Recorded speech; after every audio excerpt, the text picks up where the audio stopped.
From the New York Times, I'm Natalie Kitroeff. This is The Daily. For people right across America, everything has been getting more expensive. From food to fuel, healthcare to heating, everyone's feeling the pain. Our CBS News poll says that 7 in 10 Americans say they are frustrated or even angry with the administration's approach to the economy. At a moment when inflation and affordability are on everyone's mind. The new analysis from the Federal Reserve Bank reveals nearly 90% of President Trump's tariffs in 2025 were paid by consumers and businesses. And when economists are saying that tariffs are partially to blame for the relentless rise in prices, my colleague Anna Swanson talked to the most influential driver of President Trump's tariff policy, Jamieson Greer. Greer told her that despite tanking public opinion, the Trump administration is now planning a new slate of tariffs that it believes will survive any legal challenge. So according to your own metrics, are tariffs working? They are, yeah. I think we've been wildly successful. Today, why Greer thinks that Trump's tariff policy has been a success and why the administration is doubling down. Whenever you're trying to change policy in a big way and you're upending special interests or corporate interests, people are going to come back and try to fight that. They want the status quo. We don't want the status quo. It's Monday, July 20th.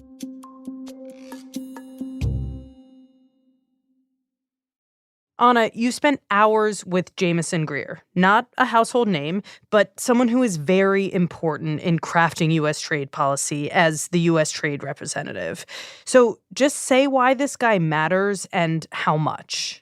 Yeah, so he has become very influential. So the fascinating thing about Jamieson Greer is he's not your typical Trump appointee. He's not a billionaire.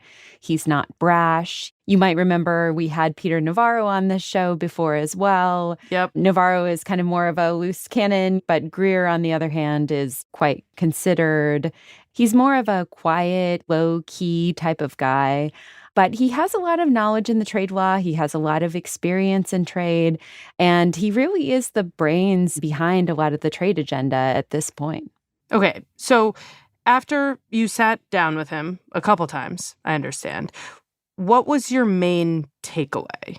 So even though he's facing a lot of headwinds, including the fact that public sentiment for Trump is low, you've got these legal challenges against the administration's tariffs. The Supreme Court overturned a big swath of the trade agenda. Right. Greer has not been dissuaded by any of this. In fact, he's proposed a lot of new tariffs to essentially recreate the tariffs that were overturned by the Supreme Court. And he remains very intent on this policy and the benefit he thinks it will bring to the country.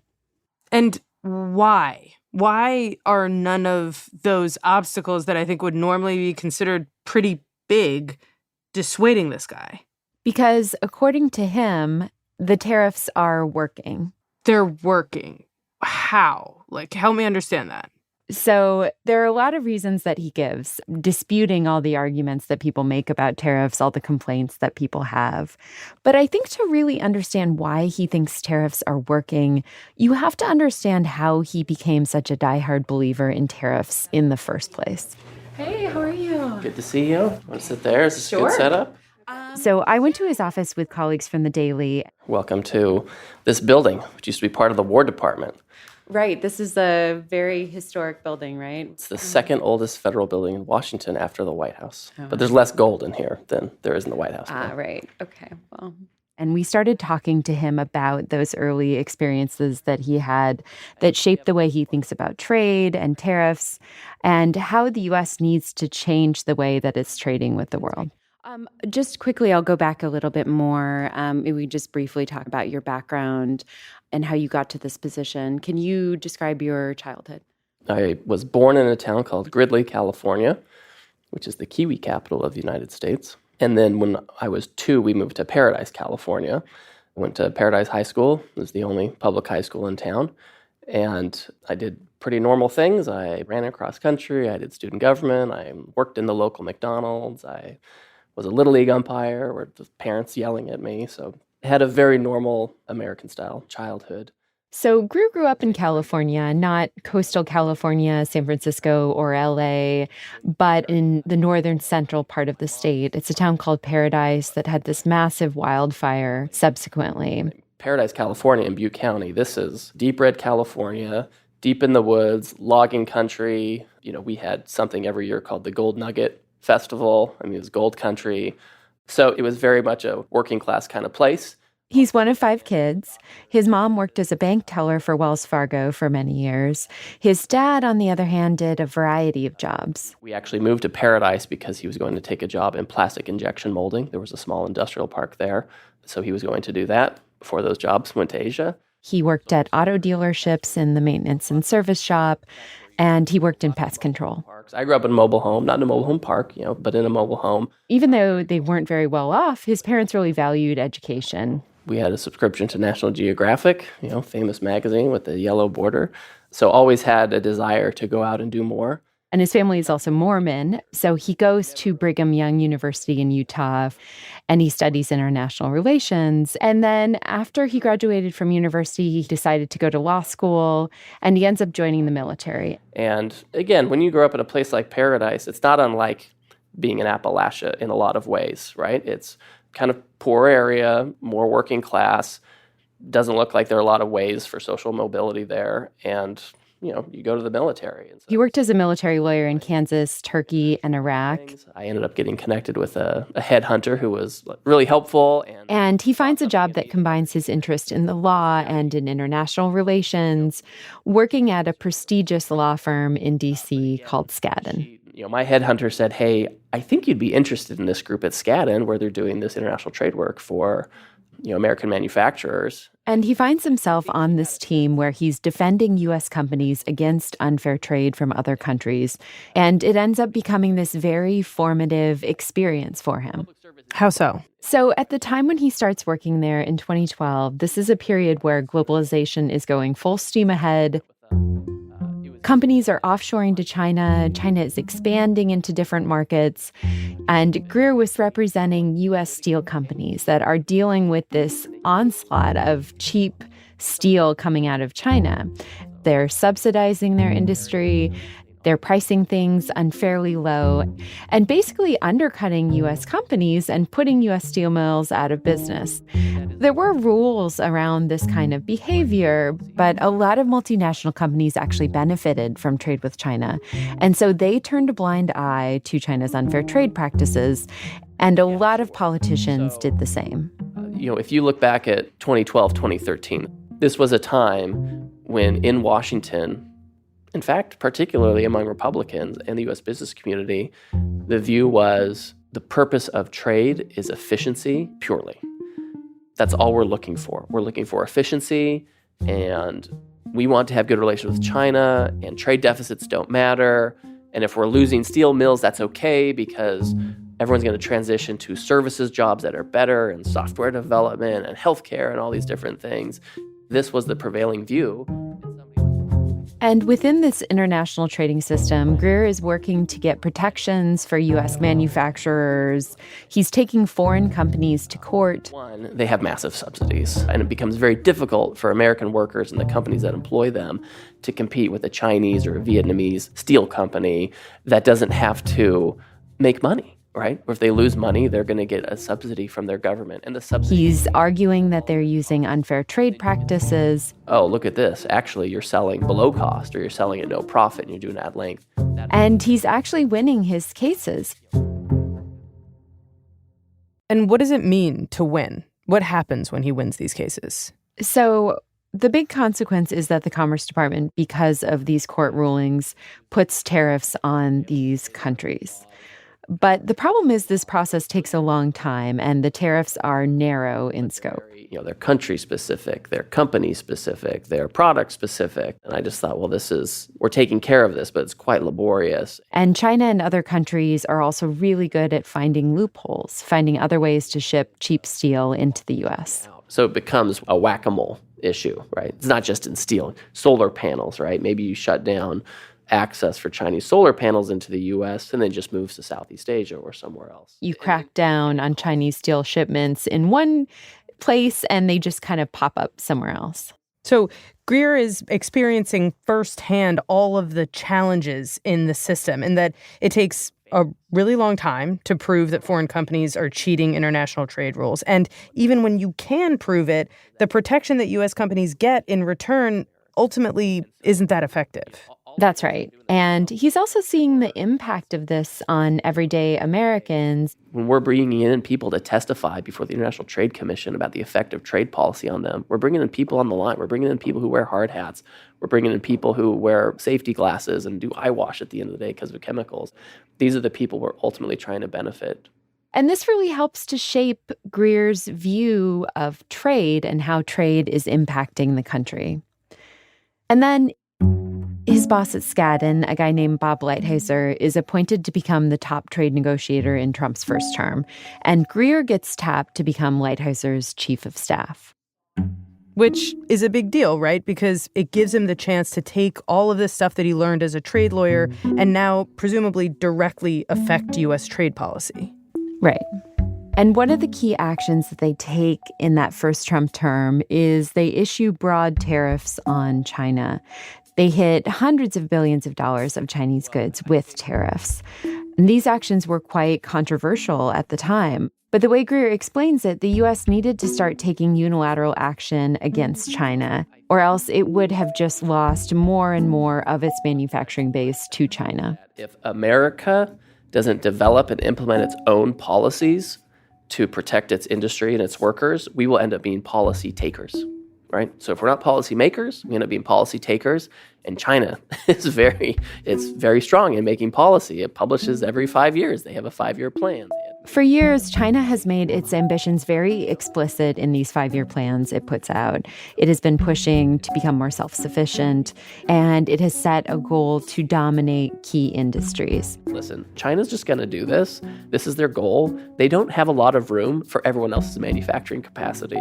And guess what? I'm not even going to pass a value judgment on that. Whatever. That's their country. That's their economy. That's how they're working.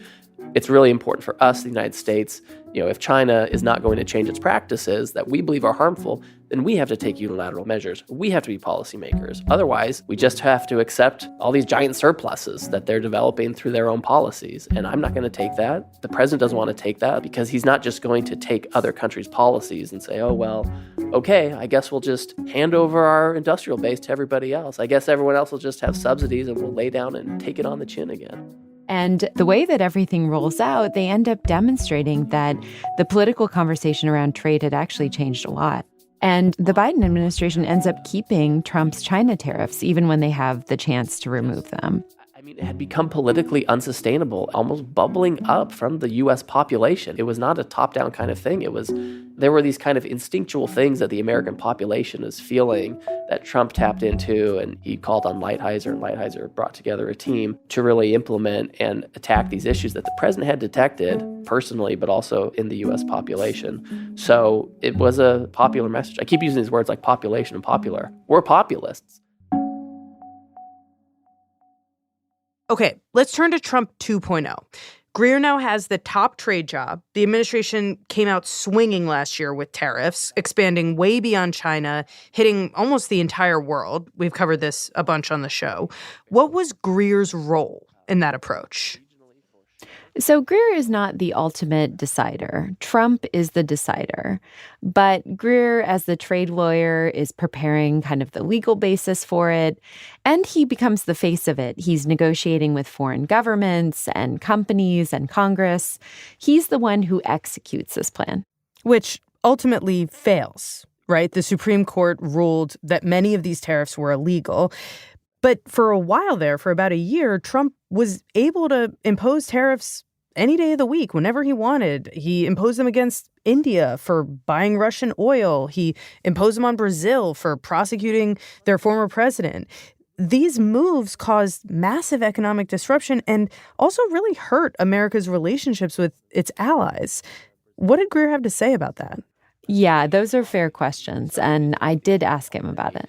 It was very important to the president, and we understood it was important to the president to move very quickly because in our view, this was an emergency. And he said the president wanted to move fast, and they considered the trade situation an emergency. So Greer thought this was a legally defensible strategy. Our trade deficit exploded by 40% in the 5 years before President Trump's second term. It was at $1.2 trillion at the end of 2024. This is crazy. So for us, this is an emergency because that deficit, it represents jobs and production going overseas that could be here. So the president declared an emergency. We set tariffs as soon as we could.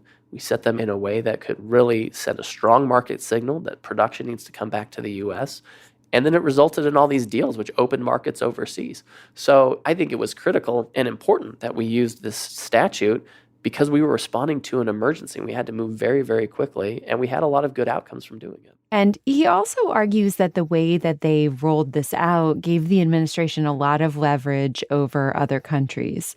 It allowed them to negotiate trade deals with a lot of partners, including the UK, the EU, Indonesia, India, and Japan. And when I've talked to experts, many of them are actually surprised about how much the U.S. was able to get in these deals.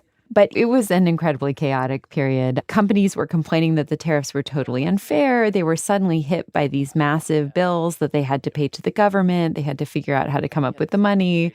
So there may have been bipartisan support for the more targeted tariffs that had been done in Trump's first term. But when they did these supersized ones in the second term, Americans seemed very unhappy. You were able to move quickly. You know, the president was able to change tariffs when he wanted. But I mean, on the other side, you know, all of that money has had to be paid back. The deals are slowed, right? So, I mean, isn't that a major setback? Well, I take a broader perspective on this. I mean, we had the same trade policy from like post-World War II until the middle of President Trump's first term, right? So that's a long period of that trade policy.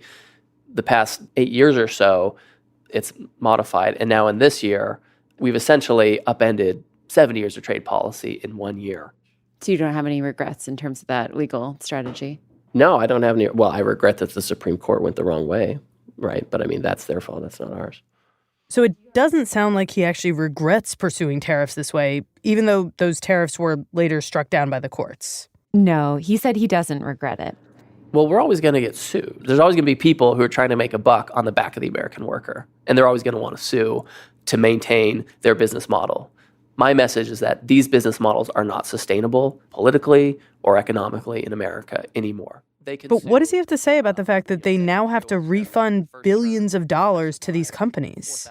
So he does think refunding all of these companies is a major setback for the administration because they lose a huge source of revenue. But he says he's talking to many companies who had actually benefited from the tariffs, companies that are manufacturing in the United States. I have folks in California, for example, where I'm from, where they do plastic injection molding, small batch. They're a small business. Now they feel like they can actually compete with the Chinese and Asian producers. Which is what your dad did, right, actually? Yeah, that's actually an excellent point, yeah. So for every small business person that says, well, my business model is to import from China a finished good, mark it up, and resell it to an American, could that impact their business? Yeah, of course it could. And for those that have been hurt by the tariffs, he said he doesn't really feel sorry for them if they structured their business models around importing cheap stuff from China and from other countries. So whatever strategy you choose, there are upsides and downsides. And when you're talking about a presidential term, you've got 4 years. This is a very short time. We could do what the Biden people did. They came in and they said, we're going to have a worker-centered trade policy. We're going to keep what the Trump people did in the first term because it made sense, and we're going to study these issues. And so the Commerce Department, all these folks, they studied supply chains for batteries, for pharmaceuticals, for renewable energy products, all these things. And they created these great reports, which I've read, and I appreciate them. But they didn't really do anything. Could we have refined things? Could we have made it much more nuanced? Could we have done all that? Yeah, but it would not have nearly been as effective. I mean, we're acting right now. And by the way, it's not like we acted with nothing. We've spent years thinking about this. This is an extension of the president's original trade policy in his first term. So it didn't come out of nowhere. You just lose time. And we're already way far behind. We are already behind the curve. There's just no time to waste. The Commerce Department. So he really thinks the tariff policy is working as intended.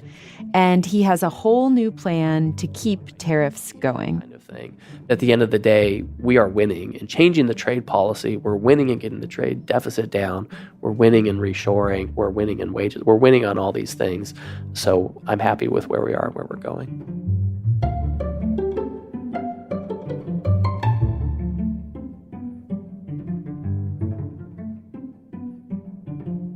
We'll be right back. So, Anna, you said Greer has a new plan to now keep tariffs going. Tell us about that. So the administration right now is working to recreate the tariffs that the Supreme Court struck down earlier this year. And they're using a legal justification that they think will be much more durable. So they've already proposed one big tranche of tariffs, which are related to other countries' lack of laws when it comes to forced labor, like slave labor or other coercive labor practices. That will bring tariffs of around 10% into effect against more than 80 countries, probably by later this month. And then they're preparing another huge swath of tariffs related to the unfair trade practices that other countries use to build up their factories, their manufacturing sectors, like subsidies, currency manipulation. So that could then lead to additional tariffs on more than 40 countries after that. And again, we're looking at the highest tariffs that the United States has had on the world in roughly a century. So big plans, basically doubling down on all of this. How exactly is Greer determining that the tariffs are working like they should? Like, what evidence does he point to? Because my understanding is that tariffs so far have not actually been very effective at bringing back manufacturing jobs. And that seemed to be one of the key goals of the policy. And then at the same time, they've increased prices for Americans. Yeah, I generally agree. So he told us that when he came into office, he had three main goals with tariffs: increase manufacturing as a percent of GDP, reduce trade deficits, and increase real wages. So on the first metric, the manufacturing share of GDP, I haven't really seen that move yet, but a lot of indicators on manufacturing have gone up. Manufacturing productivity is at the highest it's been in years. Manufacturing overtime hours are going up. Manufacturing labor wages are going up by 5% last year. And manufacturing jobs actually were net positive in the first quarter of 2026 for the first time in a few years. So all of those indicators are going the right way. So he says one of the reasons they haven't seen manufacturing move up as a percent of GDP is that it takes time to build a factory. But he argues he sees some promising signs that there's a revival in manufacturing. Look at the pharmaceutical industry, where we have new facilities going up in North Carolina, in Indiana, in Southern California, in Georgia. I mean, this is real, concrete progress. So I'm just seeing this happen in real time. And people are telling me tariffs are part of this. So when I look at the data, it does look like manufacturing is picking up. But I don't think that's because of tariffs. I think manufacturing is being driven right now by other things, like the boom in AI and data centers in the U.S. We want the trade deficit in goods to go down. Greer also argued that the trade deficit has fallen pretty significantly. That's gone down by 25% in the past year. With China in particular, it's gone down 30%. So he's right that the trade deficit with China has fallen a lot, but the overall trade balance is not that different than pre-Trump. It's fallen a little bit, but overall it's not down that much. What about that third metric, wages? If this policy is supposed to be protecting wages, maybe even boosting them, how are we doing on that front?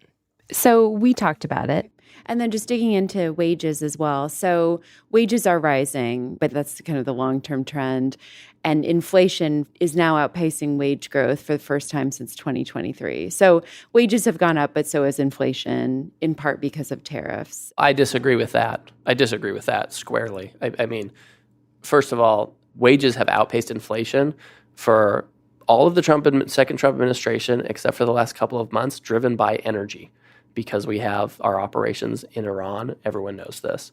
So before that, real wages have grown. They've outpaced inflation, but for this exceptional event in Iran.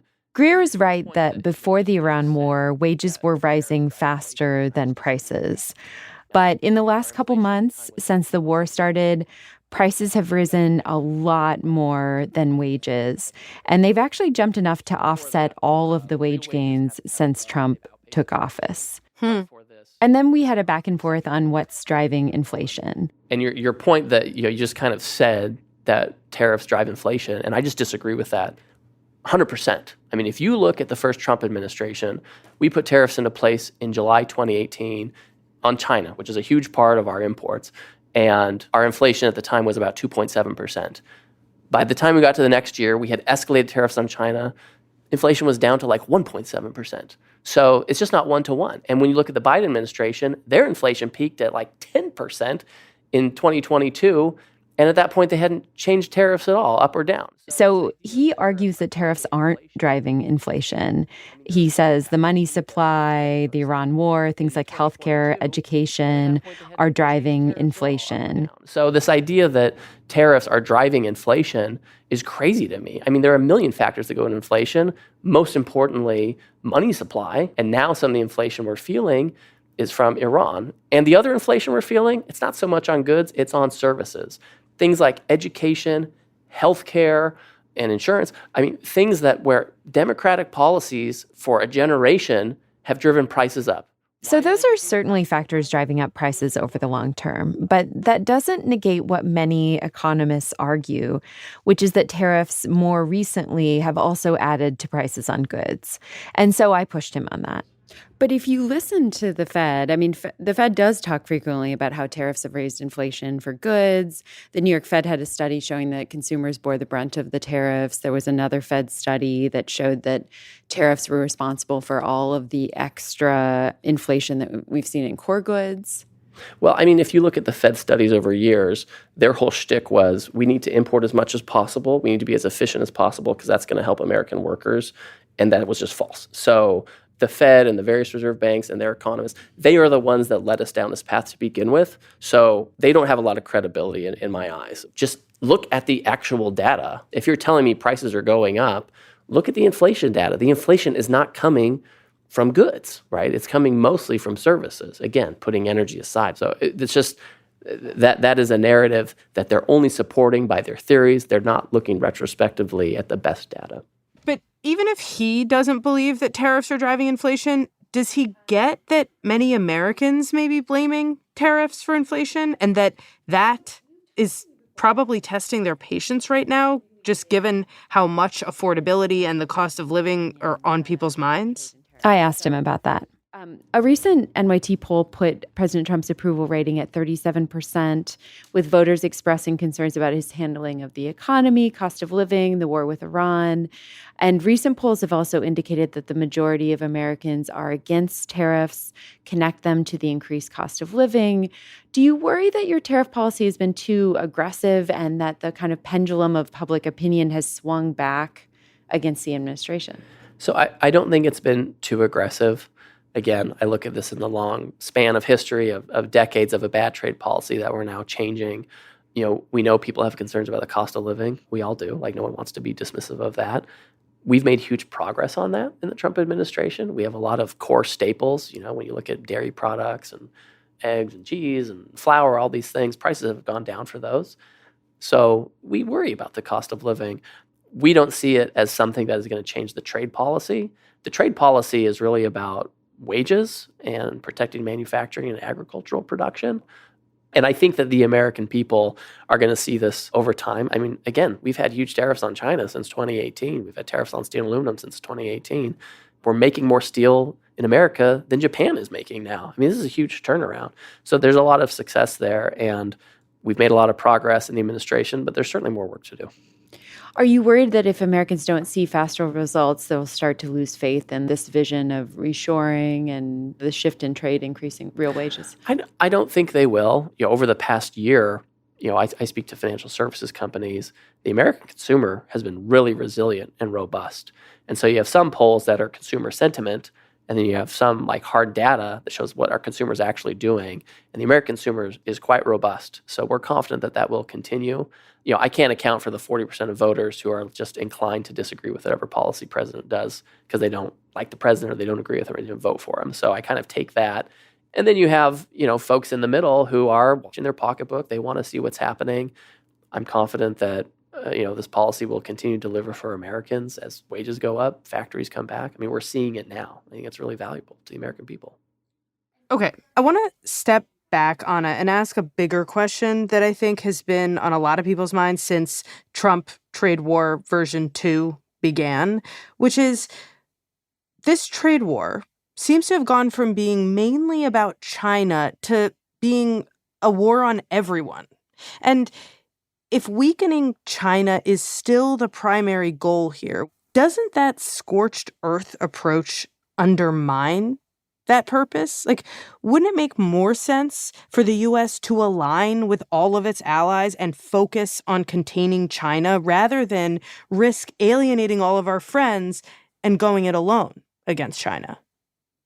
So this is one of the most common criticisms I hear of the policy. And I think that's a very real argument that the Trump administration has alienated partners that they could be working with on the trade issues that really matter for the world, like all of the excess goods that are coming out of China, huge Chinese exports that are putting a lot of pressure on American manufacturers.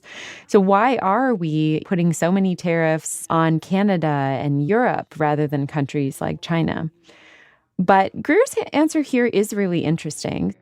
So our role as policymakers is to do right by the American citizen.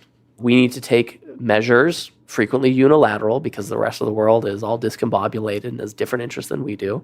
We have to take measures to protect our economy, to protect our industrial base, to protect our agricultural production, to protect our factories and farms and families and the people who work there. That's how I see it. I hear people sometimes say, oh, well, America should just get together with the rest of the West. Everyone should gang up and force China to change. Like, that is not our policy. We're not really about going out and changing the world. We're trying to change the terms of trade, so it does mean to the extent we have to take measures on other countries, we will, but it's less that we're anti any particular country and more we're just pro-America. And that has been a common criticism. The Trump administration is going very hard against traditional allies, Canada, Europe, and maybe even with China kind of getting into a situation where the U.S. is kind of more aggressive in some instances against traditional allies than it would be against traditional rivals. How do you think about that? Yeah, so again, this is not a foreign policy shop. This is an economic shop here. And so when I look at someone like the European Union that blocks American agricultural goods for specious, non-scientific reasons, that's a problem. Friend or foe, that's an issue. And I'm not going to say, well, if you guys agree to say nice things about us publicly and say that we're great partners, I will look past all of this like I have for the past 30 years. Like, that's not what President Trump was elected to do. It's not what I was appointed to do. So he thinks that traditional trading partners have also taken advantage of the U.S. The U.S. has given them a pass for a long time. That didn't really work. So the administration is really intentionally putting pressure on the whole world. The other reality is the Trump administration did try to go up against China, and that really backfired for them. So when Trump imposed high tariffs on China last year, the Chinese threatened to cut off rare earth exports, which would have crippled a lot of U.S. factories. So the U.S. found that they were pretty limited in their ability to actually confront China. I live in the real world, so you kind of get these Model UN types who are like, well, let's all get together and we'll have a meeting and a summit. We'll have these working groups, and by the end of the day, we'll all gang up on China. I mean, the reality is, if Europe or someone else has a problem with China, then they can take measures with China and negotiate with China. I mean, I'm not going to give a concession to some other country to do something they should do anyway.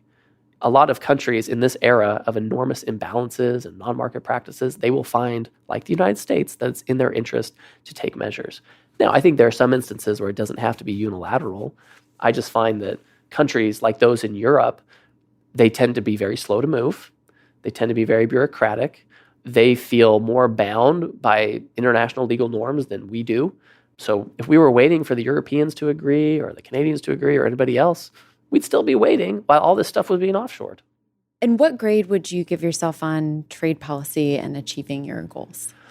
Oh, well, listen, nobody is perfect. And I always see things that I can do better. And in retrospect, maybe we could have done this, could have done that. But, I mean, we have an A. I mean, when you look at The past 70 years, and really in the past 30 years where we saw all the offshoring, that was disastrous. We lost 5 million manufacturing jobs, 70,000 factories, and China became the world's largest supplier and manufacturer. That is a problem. And continuing that policy in the face of those results, a crazy person would do that. So we had to change that. And this is a lot of success in a given year. Are there things we could do better? Of course. Are we going to continue to refine this? Yeah, we are. But I would give us an A. We've talked a lot thus far about how Greer assesses himself and the policies that he's helped orchestrate. If we're evaluating the cost benefit of this Trump tariff regime, how should we assess? So I do think tariffs have helped some businesses that are trying to compete with cheap products from abroad. But they have also been a huge drag on others. Many businesses now owe a big tariff bill to the government, or they have to pay more for their materials because of tariffs. Consumers are paying more. There are also geopolitical costs to think about to U.S. alliances, maybe political costs for Republicans in the upcoming election. But what's also true is that this administration has fundamentally changed the conversation on trade. They did key into some serious criticisms that people have had for a long time about trade and how the past approach, this kind of unquestioning devotion to trade and globalization, had not worked for a lot of Americans. There's this backlash now against their tariffs, but when you're thinking about what comes next, this is a lot for a subsequent administration to try to undo. So some of these changes could be a very lasting legacy for the Trump administration. You're saying that it may actually end up being really hard for any administration that follows this one, even if it is a Democratic administration, to roll these tariffs back. Yeah, I think it would be very difficult to undo them completely. There have been so many different kinds of tariffs on so many different things, just a lot of complex changes in policy across dozens of industries.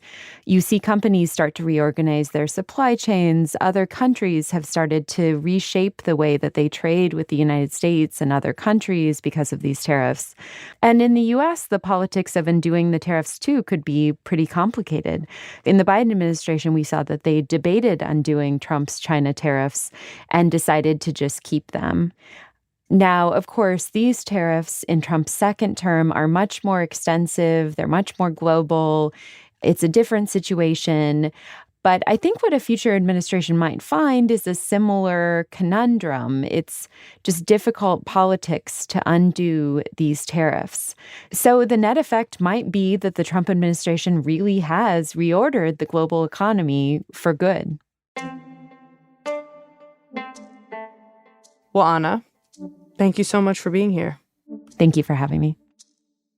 I'm trying to protect American manufacturing. I see you have a few things signed by the president. I do have a few things, right?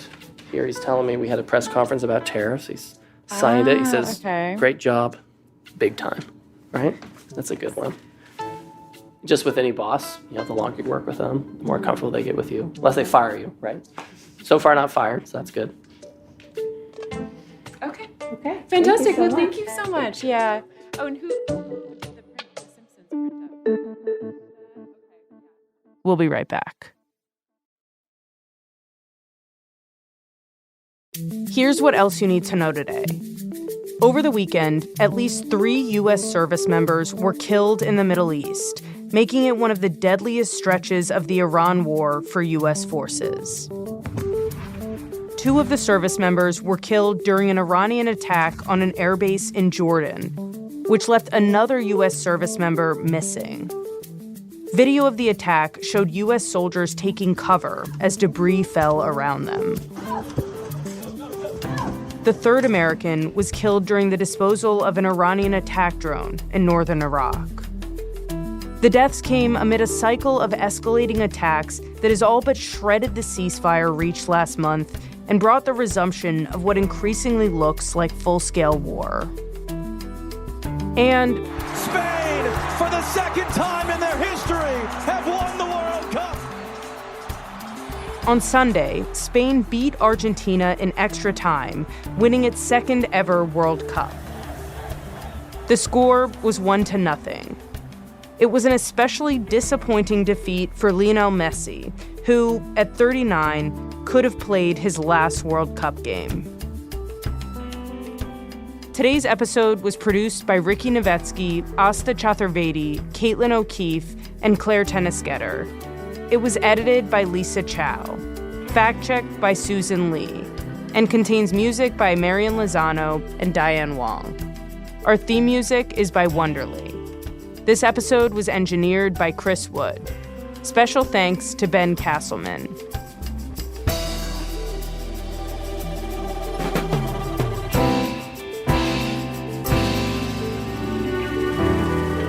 That's it for The Daily. I'm Natalie Kitroeff. See you tomorrow.